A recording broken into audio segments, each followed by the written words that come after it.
James Cameron, Stephen Spielberg സിനിമയിലൂടെ മറ്റൊരു ലോകത്തിലേക്ക് പ്രേക്ഷകരെ കൊണ്ടുപോയിട്ടുള്ള രണ്ട് ഡയറക്ടേഴ്സാണിവർ.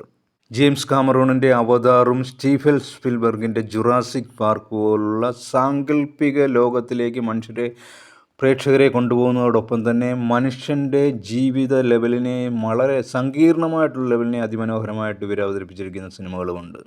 ജെയിംസ് കാമറൂണിൻ്റെ അവതാറിൻ്റെ ആദ്യ ഭാഗം പ്രേക്ഷകരെ ഇത്രയധികം വിസ്മയിപ്പിച്ച ഒരു ഘടകമായിട്ട് ഇന്നും നിലനിൽക്കുന്നുണ്ടെങ്കിൽ അതിൻ്റെ ദൃശ്യഭംഗി അത് എടുത്തു പറയേണ്ടതായിട്ടുള്ള കാര്യമാണ്. അത് 3Dയുടെ പശ്ചാത്തലത്തിലും കൂടെ ആയപ്പോൾ അതിൻ്റെ മനോഹാരിത ആ സമയത്തെ ആ ലോകത്തിൻ്റെ, ആ വേൾഡിൻ്റെ, ആ പ്രപഞ്ച രഹസ്യത്തിൻ്റെ, ആ പ്രപഞ്ച മനോഹാരിത ഇത്ര മനോഹരമായിട്ട് അവതരിപ്പിക്കാനായിട്ട് ജെയിംസ് കാമറൂൺ നടത്തിയിരിക്കുന്ന ആ ദൃശ്യവിരുന്ന് 3Dയുടെ പശ്ചാത്തലത്തിലും കൂടെ ആയപ്പോഴത്തേക്കും ആൾക്കാരെ കൈയടിപ്പിച്ച അവസ്ഥയായിട്ട് ആദ്യത്തെ ഭാഗം നന്നായിട്ട് നമുക്ക് മനസ്സിലാക്കുവാനായിട്ട് സാധിക്കുന്നു. പ്രത്യേകിച്ച് ആ ലോകത്തിലെ ജീവജാലങ്ങൾ, മനുഷ്യർ കണ്ടിട്ടില്ലാത്ത തരം ജീവജാലങ്ങൾ, ആ മരങ്ങൾ, ചെടികൾ, പൂക്കൾ, ഇവയെല്ലാം സാങ്കല്പികമായിട്ടുണ്ടാക്കിയപ്പോൾ നമ്മളൊരു പടം ചിത്രരചന എഴുതി കഴിഞ്ഞാൽ അല്ലെങ്കിൽ വരച്ചു കഴിഞ്ഞാൽ അത് സൃഷ്ടിയിലേക്കാക്കുവാനായിട്ട്, മൂവിയിലേക്കാക്കുവാനായിട്ട്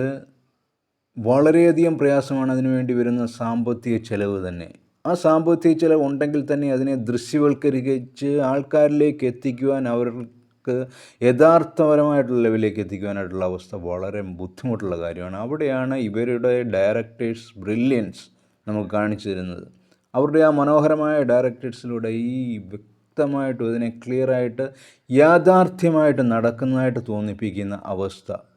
ഇവിടെയാണ് ഇവരുടെ സിനിമയ്ക്ക് വേണ്ടി 2000 കോടികൾക്ക് മുകളിലായിട്ട് നിർമ്മാതാക്കൾ ഇവരെ വിശ്വസിച്ച് സിനിമ നിർമ്മിക്കുവാനായിട്ട് അവർ തയ്യാറാകുന്നതിൻ്റെയും പ്രധാനപ്പെട്ട കാര്യം.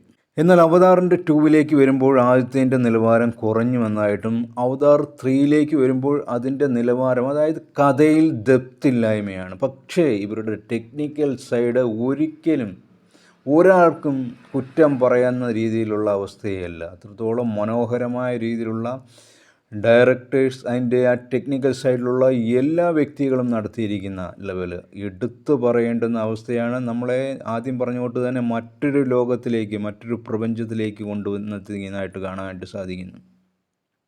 ജെയിംസ് കാമറൂണിൻ്റെ പ്രായാധിക്യം പക്ഷേ അയാളുടെ മനസ്സിനെ തളർത്തുന്നില്ല എന്ന് മനസ്സിലാക്കാനായിട്ട് സാധിക്കും. മനസ്സൊരു കുതിരയുടെ കാൽവെപ്പോടുകൂടി ഇപ്പോഴും സഞ്ചരിക്കുന്നതായിട്ടുള്ളത് കൊണ്ട് തന്നെ ഈ ടീം ഈ കഥകളെ ഇനിയും വിട്ടിട്ട് പുതിയൊരു സൃഷ്ടിയെ കാണാനായിട്ടാണ് പ്രേക്ഷകർ ആഗ്രഹിക്കുന്നതെന്നും ഈ സിനിമയോടുകൂടി നമുക്ക് മനസ്സിലാക്കുവാനായിട്ട് സാധിക്കുന്നു.